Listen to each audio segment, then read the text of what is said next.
सबको बहुत बहुत नमस्कार और धन्यवाद कि आप सूचना पे धौलपुर के सभी पत्रकार बंधु यहाँ पधारे। आप सबको बुलाने का मकसद जो है उस बारे में मैं बताऊंगा। धौलपुर और ज़िले के अंदर जो शैली कर्मचारियों द्वारा अधिकारियों द्वारा जो चल रही है उस विषय पे मैं चर्चा करने बुलाया है।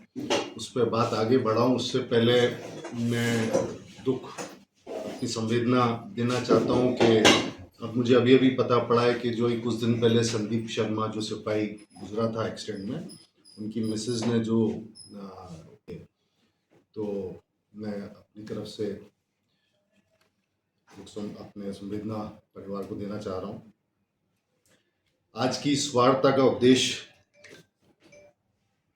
करीब करीब आप लोगों को पता है कि जिस प्रकार से अभी 2 दिन पहले नगर परिषद के अंदर एक भ्रष्टाचार का खुलासा हुआ। इशू सिर्फ वो भ्रष्टाचार नहीं है, इशू ये है कि वो एक सिर्फ टिप ऑफ द आइसबर्ग है। हम सबको पता था कि कुछ ना कुछ गड़बड़ियां चल रही हैं, क्योंकि वो एक पॉलिटिकल बॉडी है, 60 पार्षद हैं, जनता का वहाँ डेली मिलना जुलना होता है, तो इसलिए हमें नगर परिषद का ज़रूर पता है कि वो बॉडी अच्छे से नहीं चल रही है।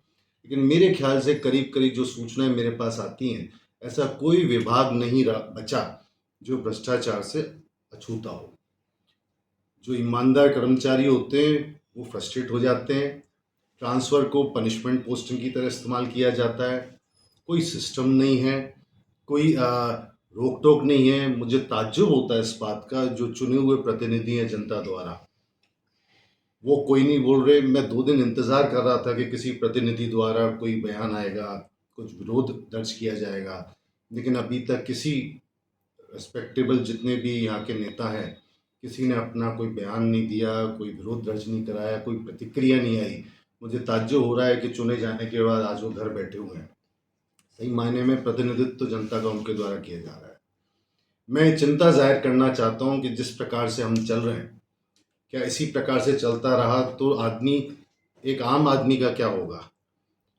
आज से कुछ समय पहले मैंने एक सुझाव सरकार को दिया था कि क्या ये तरीका अपनाया जा सकता है कि अगर भ्रष्टाचार जो एसीडी डिपार्टमेंट है, अगर इनको पाबंद कर दिया जाए कि आपको अपने ज़िले से हर महीने एक केस भ्रष्टाचार का उजागर करना है, तो मैं मानता हूँ कि कर्मचारियों में, अधिकारियों में डर पैदा होगा और जनता में विश्वास पैदा होगा। ऐसा कोई तरीका नहीं है, कोई चेक सिस्टम नहीं है किस तरीके से भ्रष्टाचार को रोका जाए। और जो चीज़ सामने आई है अभी नगर परिषद के अंदर, मेरे ख्याल से सभी पीड़ित लोग हैं। मेरा आप सब जनता से आह्वान है कि ऐसा देखा गया है कि जो आदमी फाइल लगाता है वो तो मजबूरी में विसल ब्लो नहीं करता है। विसल ब्लोअर जो होता है वो आमतौर पर इस बात से डरता है कि कल मैं नहीं फंस जाऊं, कल मेरे खिलाफ कार्रवाई नहीं हो जाए। तो इस वजह से क्या है कि कोई आगे नहीं आता है। जिसका काम होता है वो इस वजह से उस चीज़ को उजागर नहीं करता, क्योंकि उसको लगता है उसकी फाइल अटक जाएगी, उसके खिलाफ कार्रवाई होगी, उसकी फाइल को फंसाया जाएगा, तो कोई आदमी आगे आके उस विषय में बात नहीं करता। क्यों ना ऐसा कोई चेक सिस्टम सरकार के द्वारा लागू नहीं किया जाए, चाहे वो टेक्नोलॉजी के माध्यम से हो, चाहे वो विसल ब्लोअर्स को अश्योरिटी है उस बात की कि आपके खिलाफ कार्रवाई नहीं होगी या उस चीज़ को कॉन्फिडेंशियल रखा जाएगा, तो लोग उस बात को आगे शिकायत आगे करेंगे। तो एक बहुत ही दयनीय स्थिति हो रखी है धौलपुर में। पिछले 1 साल से धौलपुर के अंदर जगह जगह तोड़ा पाड़ी हुई, जगह जगह सैकड़ों मकान तोड़े गए, सैकड़ों मतलब लोगों को नुकसान हुआ, दुकानें तोड़ी गई। मैं कहता हूँ कि अगर आपने तोड़ा है तो आपने बनाना भी तो कुछ चाहिए था। आपने बनाया क्या है? कुछ भी नहीं बनाया। एक कार्रवाई जगदीश टॉकीज पर 4 दुकानें तोड़ी, फिर पता लगा कि 2 दिन शांति, फिर एक कार्रवाई 3 दिन बाद जो है आपके जगन चौराहे पे हो रही है, फिर उसके 4 दिन बाद 4 दुकानों की कार्रवाई बाईपास पे हो रही है।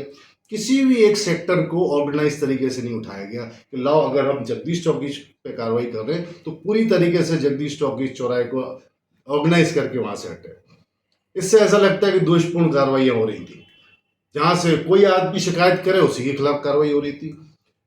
तो मेरा निवेदन ये है कि चाहे वो प्रशासन हो, सरकार हो, जनप्रतिनिधि हो, उन लोगों को इस विषय में सोचना चाहिए। किसी एक व्यक्ति की जिम्मेदारी नहीं है और जनता को भी जागना पड़ेगा। मैं अपनी तरफ से जो मुझसे कार्रवाई बन सकती है मैं करता रहता हूँ, प्रशासन को भी याद दिलाता रहता हूँ अपनी तरफ से, नगर परिषद में भी लिखता रहता हूँ, सरकार को लिखता रहता हूँ। लेकिन ये कोई एक आदमी का मुद्दा नहीं है। अब समय आ गया, आप लोगों को जागना पड़ेगा। मैं जनता से आह्वान करता हूँ कि बहुत दयनीय स्थिति होगी धौलपुर की। कूड़े पड़े हुए हैं, कूड़ा मतलब कोई उठाने वाला नहीं, नालियाँ चौक पड़ी हैं, सड़कें ऐसी कौन-सी, आप शहर के किसी कोने में चले जाइए, वहाँ पे सड़कें गड्ढों में पड़ी हुई हैं। विकास का कार्य तो एक तरीके से पता नहीं सब भूल चुके हैं कि विकास होता क्या है। लाइटें बंद पड़ी हुई हैं 90% पूरे क्षेत्र के अंदर। कोई मॉनिटरिंग नहीं है, कोई उसकी चेकलिस्ट नहीं है, कोई उस पे कार्रवाई नहीं है। ये नहीं पता कि सुन कौन रहा है, उस पे कार्रवाई कौन करेगा।